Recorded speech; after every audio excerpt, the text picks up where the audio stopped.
Hi everyone. So, this channel isn't really dedicated to translated stuff, but there will occasionally be things on here that kind of overlap with what my other channel does, where I talk about things that are specifically translated. But as somebody who is a former fundamentalist Christian, there are some experiences I've had which I think a lot of people might experience regardless of gender identity or sexual orientation or any of that stuff. So just for a little bit of background, so I'm 41 years old, and I got into fundamentalist Christianity at the age of 15.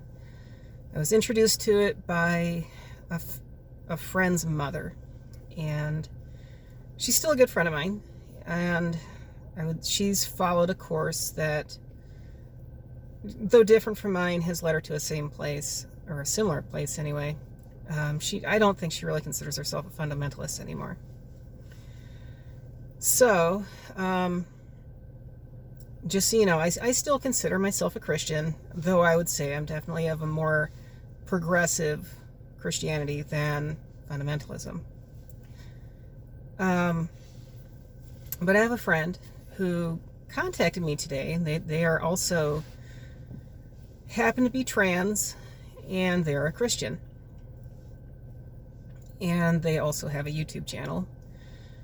And so they reached out to me because they've experienced some bullying. I want to talk about that because it's bullying of a religious nature. So one of the things, and I talked a little bit about this in my channel intro video, there are verses in the Bible that fundamentalists love to quote. I know that we were encouraged to memorize a lot of verses, and one of them was 2 Timothy 1:7. And I'm going to read, I have two phones, so I'm going to read off my other phone here. It says, "For God has not given us a spirit of fear, but of power and of love and of a sound mind." And we would repeat this ad nauseum. You know, anytime we get in a situation where we might feel anxious or something, like, we were always encouraged to, to recite these verses to ourselves. And what I think is astonishing is that when I look back on my years in fundamentalism, fear and intimidation were widespread exercises and practices in fundamentalism. As an example, I'll use this experience of my friend who happens to be trans and a Christian. Fear and intimidation is used to control other Christians within fundamentalism. In my friend's case, it's because they happen to be transgender, and in the fundamentalist world, that's something you have to actively, I don't know if fight against is the right word, but like, if you know somebody who's trans, like, you're just expected to try to get them, back in line via fear and intimidation and other control tactics. So this friend of mine was being bullied online by some people, and also via other communication methods. But looking back on, about 20 years where I was really into the fundamentalist thing, it was like my mid-30s is when I started kind of wondering, like, is this really the way things should be? It was a lot of different things. It wasn't just, relating to sexual orientation or gender identity. It could be you were afraid of even other Christians. If they didn't hold to the very same beliefs you do, you really, you were kind of encouraged to make them afraid that what they believed was wrong and they were going to go to hell.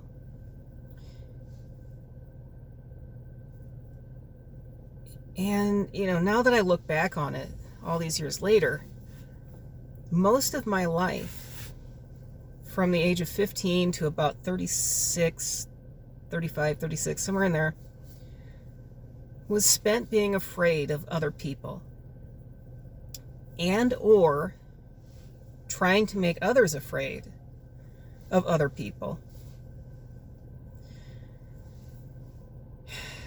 I know someone, I won't name them, but I know someone who will not eat at a Wendy's because they're afraid that eating at a Wendy's is going to give money to an organization that supports adoption for gay people, gay couples.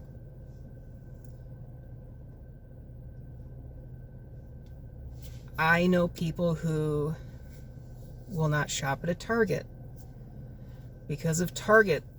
They don't want they're afraid that if they buy something at a Target, that the money's going to go toward groups and organizations that support LGBTQ people.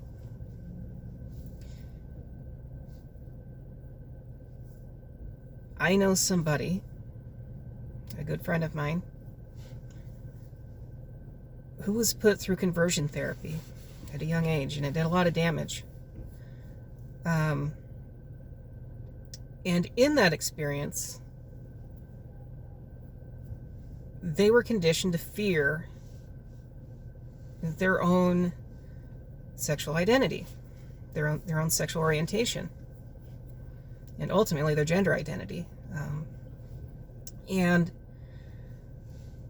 I could go on and on and on, make this long list about all the ways in which fundamentalism produces fear, and it really conditions you to be afraid of a lot of different things. And yet, if I look at the Bible, which is the book that fundamentalists claim that that they hold to be the standard to which everything is measured, right? What I read there doesn't match up with what I experienced as a fundamentalist. We're not supposed to have a spirit of timidity, but of power and of a sound mind, and and we're supposed to have freedom in Christ and all these things that we shouldn't have to be afraid.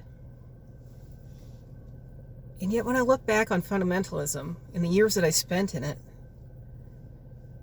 my whole life was consumed with fear.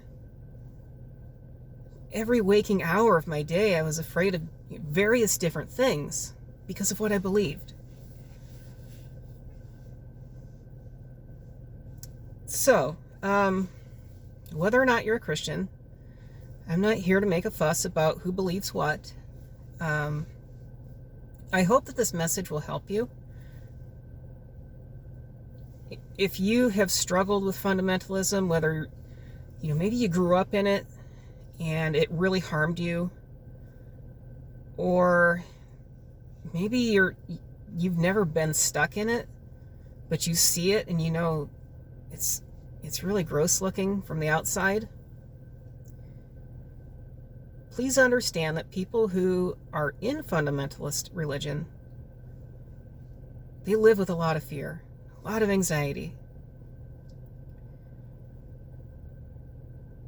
Please be kind to them, and please show them through love and compassion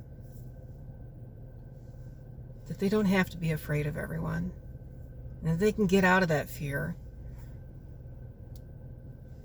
and that they can escape from fundamentalist religion, and they can know what it actually is like to not have a spirit of timidity, but of power and of sound mind and all that stuff.